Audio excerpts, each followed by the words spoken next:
વ્રજલાલભાઈ મોવલિયા ભેસાણ એપીએમસીની સામાન્ય ચૂંટણી આજરોજ યોજાઈ, જેમાં ચેરમેન તરીકે પાર્ટી તરફથી મારું નામ નોમિનેટ કરવામાં આવ્યું હતું અને વાઇસ ચેરમેન તરીકે દિનેશભાઈ ભુવાનું નામ નોમિનેટ કરવામાં આવ્યું હતું.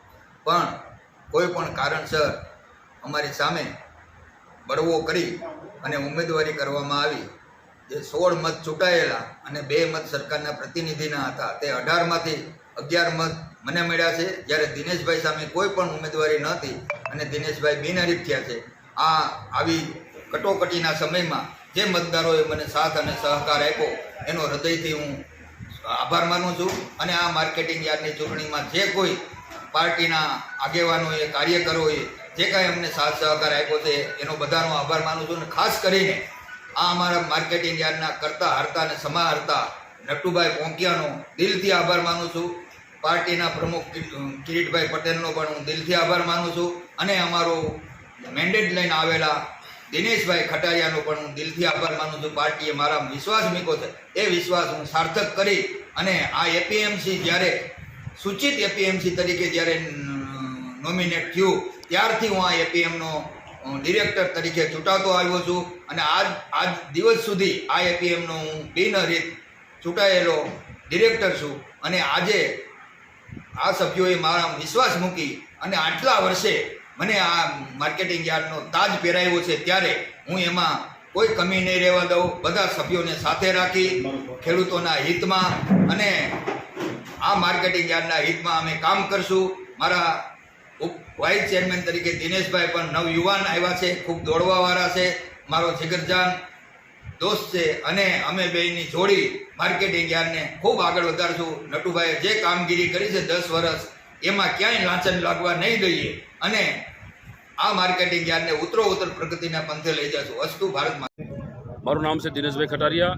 આજે મને પ્રદેશ ભાજપ અને જિલ્લા ભાજપની સૂચનાથી માનની કિરીટભાઈ પટેલ અને પ્રદેશ ભાજપ અધ્યક્ષ સી આર પાટીલ સાહેબના વ્હીપ સાથેનો અત્યારે હું અહીંયા વ્હીપ લઈને ભેસાણ એપીએમસી માટે આવવાનું થયું. એમાં ચેરમેન તરીકે વજુભાઈ મોવલિયા અને વાઇસ ચેરમેન તરીકે દિનેશભાઈ ભુવાની આજે જે વ્હીપ જાહેર કરી અને બંને ઉમેદવારો, એક વાઇસ ચેરમેન તરીકે દિનેશભાઈ છે એ બિનહરીફ થયા અને વજુભાઈ મોવલિયા અને જે ચૂંટણી લડવાની થઈ એમાં પણ જંગી બહુમતીથી ભારતીય જનતા પક્ષના કાર્યકર્તાઓ અને આ માર્કેટિંગ યાર્ડના સૌ ડિરેક્ટરોએ જંગી બહુમતી છૂટાવ્યા બદલ એમને પણ અભિનંદન આપું છું.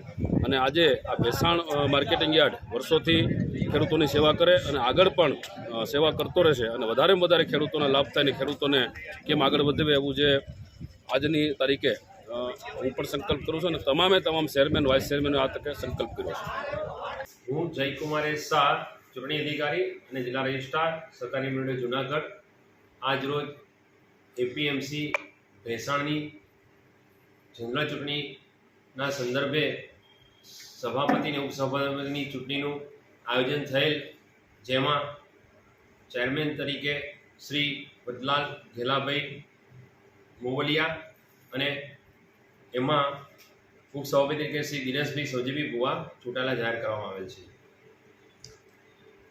ખાસ કરીને કેટલા મતો કોને મળ્યા? હવે વિશેષમાં આપણે વિનંતીથી જણાવવાનું કે શ્રી વ્રજલાલ ઘેલાભાઈ મોવલિયા અને શ્રી રાજેશકુમાર હીરાલાલ ભુવા એ બંને સભાપતિ માટે ઉમેદવારી નોંધાવેલ હતી. એમાં શ્રી વ્રજલાલ ઘેલાભાઈ મોવલિયાને સાહેબને 11 મત મેળવેલ અને રાજેશકુમાર હીરાલાલ ભુવા સાહેબને 7 મત મેળવેલ હતા. એટલે વ્રજલાલ ઘેલાભાઈ મોવલિયાને 11 મત મળતા એમને વિજેતા જાહેર કરવામાં આવેલ હતા.